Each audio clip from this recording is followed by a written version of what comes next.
말씀 나누기를 원합니다. 여호수아가 정탐꾼으로 파송한 두 사람이 여리고 성에 들어가서 기생 라합의 집에 유숙했습니다. 그런데 누군가가 이 장면을 보고 정부에 밀고를 한 모양입니다.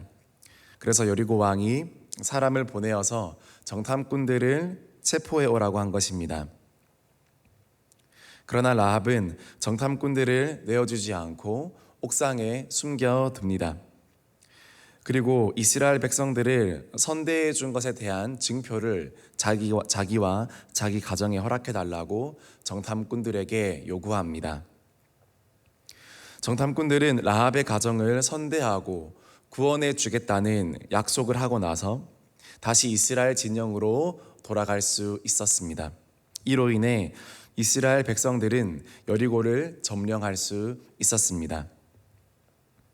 이스라엘 백성들이 이 견고한 여리고성을 점령하는 데에는 이 라합의 역할이 매우 컸습니다. 라합은 단순히 이스라엘 백성들의 전쟁을 승리로 이끌었을 뿐만 아니라 그녀는 무엇보다 하나님을 경외하는 신앙을 가지고 있었기에 우리에게 많은 귀감이 되고 있습니다. 라합이 어떤 신앙을 가지고 있었는지 우리가 오늘 살펴보기를 원합니다.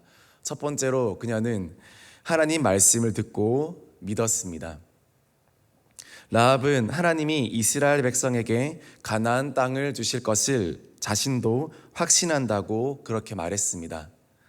라합은 이때까지 하나님의 권능이 이스라엘을 구원해 오신 것을 믿었고 앞으로도 구원하실 것을 믿는다고 했습니다. 광야에서 불기둥과 구름기둥으로 인도하시고 그리고 홍해를 가르시고 또 많은 다른 가나안의 왕들을 다 멸절시킨 것을 라합 자신도 믿고 있다고 그렇게 고백했습니다.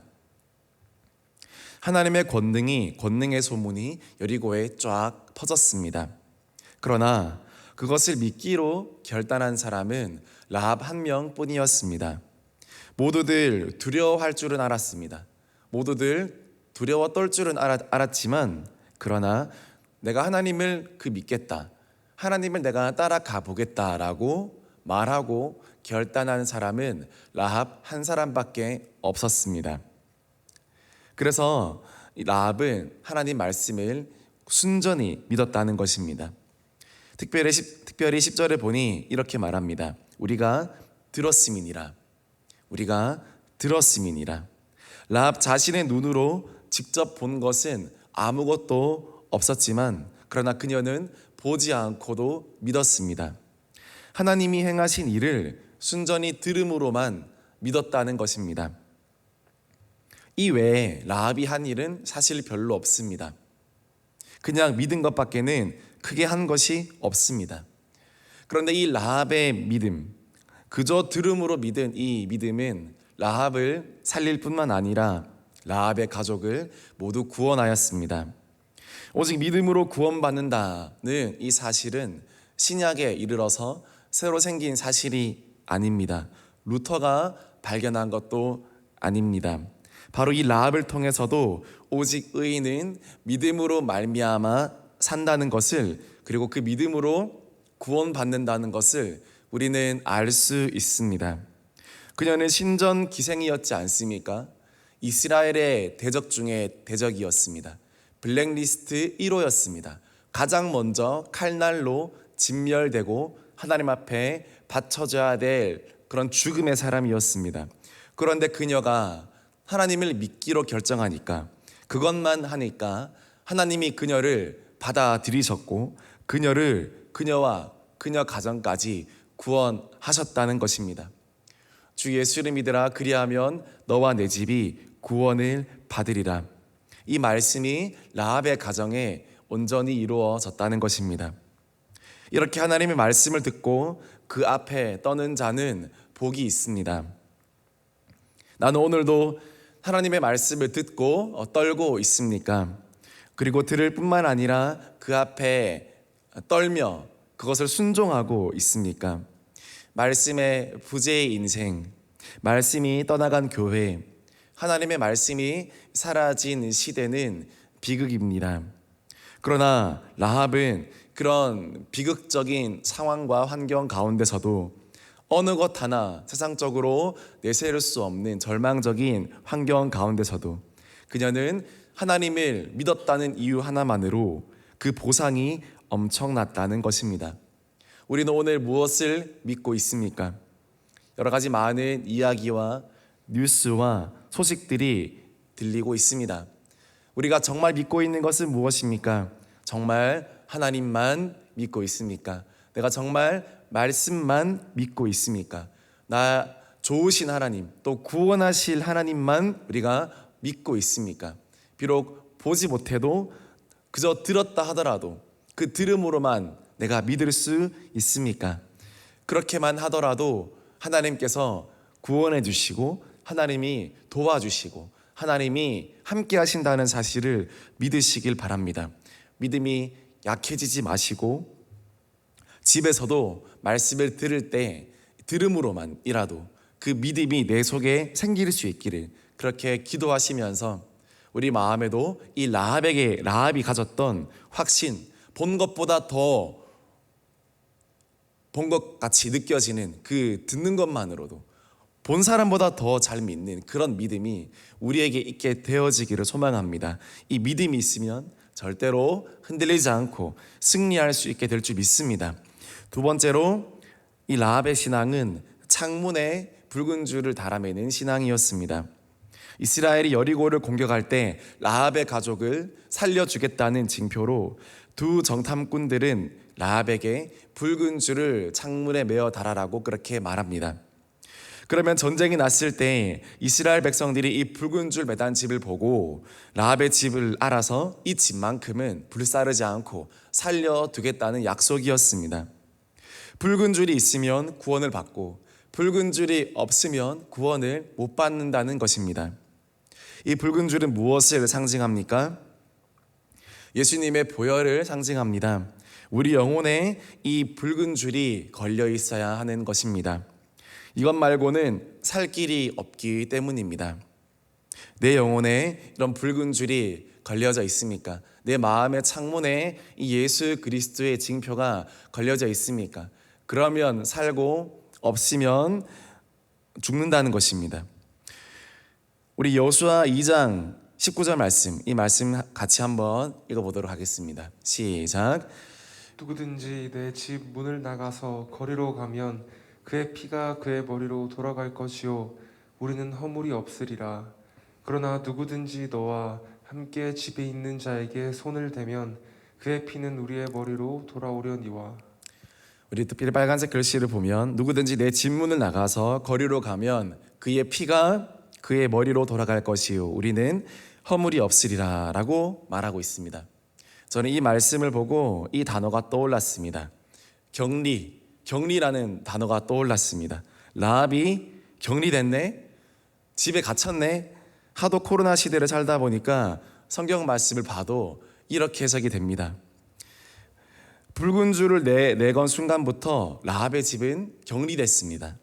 집 안에 있으면 괜찮고 그러나 집 밖으로 나가면 안 괜찮은 거. 집 문 열고 나가는 순간 심판이 임한다는 사실입니다. 그의 피가 그의 머리로 돌아갈 것이라고 합니다. 그래서 집에만 있어라, 집에만 있어라, 그렇게 정탐꾼들이 라합에게 간청했다는 것입니다. 사실 격리는 참 힘들죠. 그리고 주변에 격리하시는 분들 이야기를 들어보면 너무너무 힘든 것 같습니다. 정말 수고가 많은 것 같습니다. 그러나 이런 거룩한 격리, 정말 예수의 보혈로 인한 거룩한 격리는 우리 각 영혼에, 각 심령에 꼭 필요한 것 같습니다.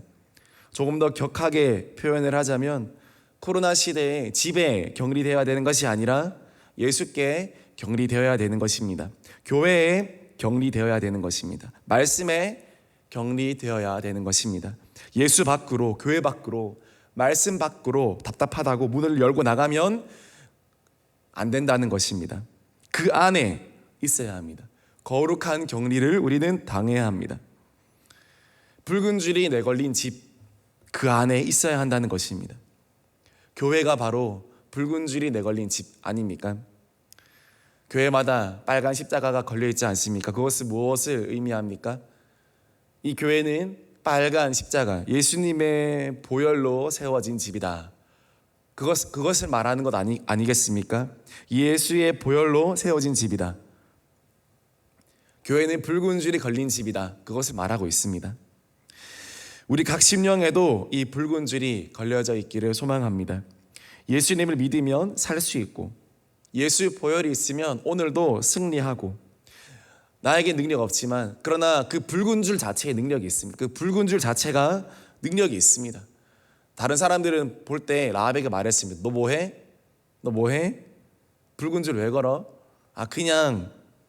그런데 그렇게 무심코, 사람들에게도 무심코 지나쳐갔던 그 붉은 줄, 라합과 라합의 가정을 살리는 생명의 줄이었다는 사실을 다른 사람은 아무도 몰랐습니다. 여러분 마음에 있는 그 붉은 줄, 또 예수의 보혈, 다른 사람들은 아주 무가치하게 생각할 수도 있습니다. 그리고 시시하게 생각할 수도 있습니다. 여러분의 신앙과 여러분의 믿음과 모든 것들에 대해서 무슨 코로나 시대에 그러냐고 그렇게 말할 수 있습니다. 그러나 그럴지 몰라도 생명이 달린 그 순간에 그것이 바로 저와 여러분들을 구원한다라는 것을 꼭 기억하시고, 오늘 더욱더 예수의 보혈을 의지하고 다시 한번 예수님 내 마음에 와달라고, 더 내가 예수님 잘 믿게 해달라고 그렇게 기도할 수 있는 오늘 이 새벽이 되어지기를 소망합니다. 절대로 이 붉은 줄이 치워지지 않도록 내 마음에 늘 걸려 있을 수 있도록 우리가 함께 기도했으면 좋겠습니다. 마지막으로 라합은 믿음의 목숨을 걸었습니다. 여호수아 2장 3절에 이렇게 말합니다. 내 집에 들어간 그 사람들을 끌어내라. 여리고 왕의 사람들이 라합에게 와서 물었습니다. 네 집에 들어간 사람을 끌어내라. 이것은 중대한 명령입니다. 오늘날로 말하면 국가보안법에 관한 그런 명령이지 않습니까? 이 명령 앞에 애매하게 말하거나 거짓말한 것이 들통나게 되면 큰 처벌을 받습니다. 아마 온 가족과 친인척들이 죽음을 면치 못하게 되었을 것입니다. 그러나 라합은 말합니다. 나는 모른다. 그 사람들은 이미 도망가고 없다. 지붕에 버려놓은 3대에 숨겨놓았는데도 불구하고 라합은 시치미를 뚝 떼면서 말합니다. 나는 모른다. 그 사람들은 이미 도망가고 없다. 라합은 하나님을 믿는 믿음에 목숨을 걸었습니다. 그냥 거짓말하는 것이 아닙니다. 그냥 그들을 보호해 준 것이 아닙니다. 생명을 내어놓고 그들을 보호했고, 또 생명을 내어놓고 하나님을 믿었습니다. 왜냐하면 하나님이 소중하기 때문에, 그리고 하나님을 믿는 믿음이 중요하기 때문에, 그리고 생명의 주권은 또한 창과 칼에 있는 것이 아니라 하나님께 있다는 것을 알았기 때문에 라합은 자신의 가족을 담보로 해서, 자신의 생명도 담보로 해서 이스라엘 백성들을 지켜주었고 하나님 편에 섰습니다. 끊임없이 하나님 편에 서기로 했습니다.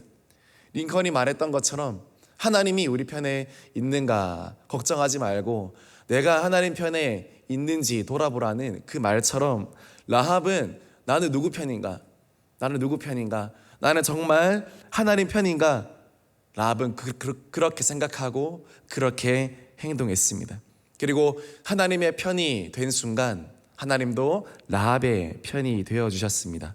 그래서 라합과 라합의 가정을 구원하셨습니다. 코로나를 너무 두려워하지 마십시오. 그 외의 것들도 너무 두려워하지 맙시다. 어제 오전 예배 때 목사님이 하신 말씀 중에 기억에 남는 문구가 있습니다. 바로 이 말씀입니다. 이거 뭔데 이거? 아무것도 아닌데 이거? 라는 문장이었습니다. 저는 이 말씀이 마음에 많이 와닿았습니다. 코로나 아무것도 아니니까 너무 걱정하지 말라는 뜻이었습니다. 그것 때문에 우리의 믿음과 신앙이 위축될 필요가 없다는 것입니다. 예수 말고 그 외의 부차적인 것들은 너무 신경 쓰지 말라는 말씀입니다. 그렇습니다. 코로나뿐만 아니라 우리 앞에 어떤 사건과 사고와 많은 문제가 여전히 있습니다. 매일 인생을 살면 살수록 문제가 커져갈지 사실 문제가 사라지는 건 아닙니다. 늘 새로운 문제, 어제보다 더 심각한 문제 늘 옵니다. 그럴 때마다 우리는 이렇게 반응해야 됩니다. 이거 뭔데 이거? 아무것도 아닌데 이거? 예수님이 함께 하시는데 두려워하면 안 되지라고 우리들 스스로 고백해야 됩니다.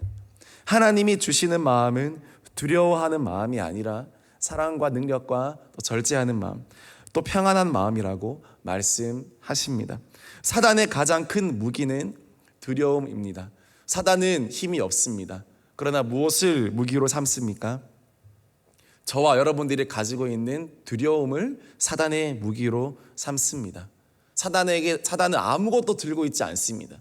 사단이 가지고 있는 것은 입밖에 없습니다. 입만 살아 있습니다. 그런데 어떻게 사람을 죽이고 멸망시킵니까? 사단에게 뭐 아주 나쁜 무기가 있어서, 창과 칼이 있어서 그런 것이 아니라 우리 속에 두려움이 사단의 도구가 되기 때문에 그렇습니다. 그러므로 우리가 진짜로 두려워해야 할 대상은 하나님이시고, 다른 것들은 이거 뭔데, 이거 아무것도 아닌데 이거라고 말하면서 두려워하지 않아야 합니다. 라합은 하나님만 두려워했기에 다른 것들을 두려워하지 않아도 되었습니다. 그리고 라합은 자신의 전부를 걸고 하나님을 믿고 따랐습니다. 그럴 때 라합의 가정에 축복이 임했고, 나중에는 예수님의 그런 조상이 되는 그런 은혜까지 누리게 되었습니다. 하나님을 한번 잘 믿었을 뿐인데, 하나님 편에 한번 내가 섰을 뿐인데, 거기에 따라오는 보상은 1+1이 아니라 1+100, 1000, 많이 된다라는 사실을 우리는 라합을 통해서 알 수 있습니다. 말씀을 정리합니다. 라합은 우리에게 참 많은 귀감이 되는 믿음의 조상입니다. 라합은 하나님을 믿었습니다. 말 그대로 믿었습니다. 취미생활이 아니었습니다. 액세서리도 아니었습니다. 그의 목숨을 걸고 가족을 담보로 걸어 하나님을 잘 믿었습니다. 이런 믿음이 있어야 될 줄 믿습니다. 그리고 붉은 줄을 달아 메었습니다. 예수의 보혈을 우리가 더욱더 의지해야 됩니다. 더욱더 드러내야 됩니다.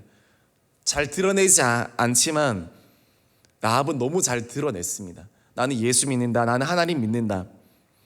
예수의 보혈, 그 붉은 줄, 저와 여러분의 가슴에도 선명하게 나타나 있기를 소망합니다.